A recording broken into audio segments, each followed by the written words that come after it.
नमस्कार बच्चों, स्वागत है आपका पढ़ाई से प्रतियोगिता तक की ऑनलाइन कक्षाओं में।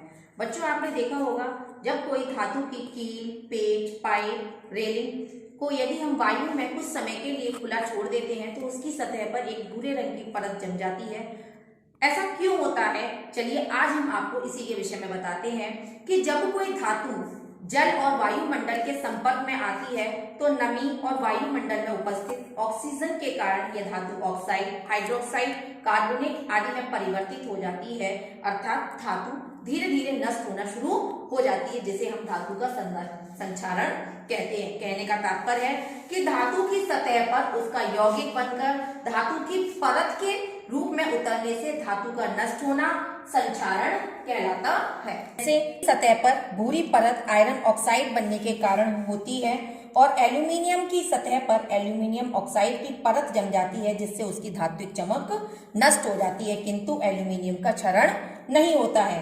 तांबे के बर्तन पर हरे रंग की कॉपर कार्बोनेट की परत जम जाती है, जबकि और चांदी के ऊपर काले रंग की सिल्वर सल्फाइड की परत बनने के कारण इन धातुओं का संक्षारण होता है। धातु अम्ल के साथ रासायनिक क्रिया के कारण भी धातुओं का संक्षारण होता है। धातु अम्ल के साथ क्रिया करके लवण और हाइड्रोजन गैस बनाते हैं। जैसे एल्यूमिनियम, तांबा, लोहा, जस्ता के टुकड़ों पर यदि हम कुछ बूंदें तनु हाइड्रोक्लोरिक अम्ल की डाल देते हैं तो धातु की सतह पर झाग जैसा उठता दिखाई देता है। अब इन धातु के टुकड़ों पर जल से धोकर इनकी सतह को छूकर देखते हैं तो इनकी सतह हमको खुरदरी दिखाई देने लगती है। अब हम बात करते हैं कि धातुओं का संक्षारण से बचाव किस प्रकार किया जाए। तो धातुओं को क्षरण से बचाने के लिए आवश्यक है कि धातु को नमी और हवा से बचाया जाए। इसके अंतर्गत हम निम्न विधियों का प्रयोग करते हैं, जिसमें पहली है पेंट का लेप चढ़ाकर। इसके अंतर्गत धातुओं से बनी वस्तुओं की सतह पर पेंट लगाकर उसे क्षरण से बचाया जा सकता है। इसी कारण स्टील के फर्नीचर, लोहे के पुल, रेल के डिब्बे, बस, ट्रक आदि को पेंट किया जाता है ताकि वे जंग से सुरक्षित रहें।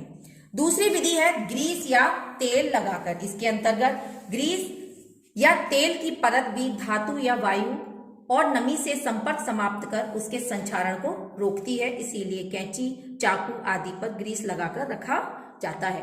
तीसरी विधि है गैल्वेनीकरण यानी धातु चढ़ाना। इसके अंतर्गत लोहे की जंग से बचाने के लिए चादर या अन्य पात्र को पिघले हुए जस्ते में डुबो देते हैं, जिससे उसके ऊपर जस्ते की पतली परत जम जाती है। लोहे की चादर, बाल्टी, ड्रमों को संक्षारण से बचाने के लिए उनका गैल्वेनीकरण किया जाता है। अगली विधि है विद्युत लेपन यानी इलेक्ट्रोप्लेटिंग। इसके अंतर्गत कुछ धातुएं जैसे क्रोमियम, निकेल तथा टिन वायुमंडल में उपस्थित ऑक्सीजन एवं नमी से प्रभावित नहीं होते हैं, अतः लोहे में क्षरण रोकने के लिए उसके चारों ओर क्रोमियम या टिन की इलेक्ट्रोप्लेटिंग की जाती है। अगली विधि है मिश्र धातु बनाकर। इसके अंतर्गत एक धातु में दूसरी धातु या अधातु मिलाने पर वह अधिक कठोर, स्थायी तथा संक्षारण से सुरक्षित हो जाती है, जैसे स्टेनलेस स्टील, लोहा, क्रोमियम, निकेल और कार्बन का मिश्रण होता है।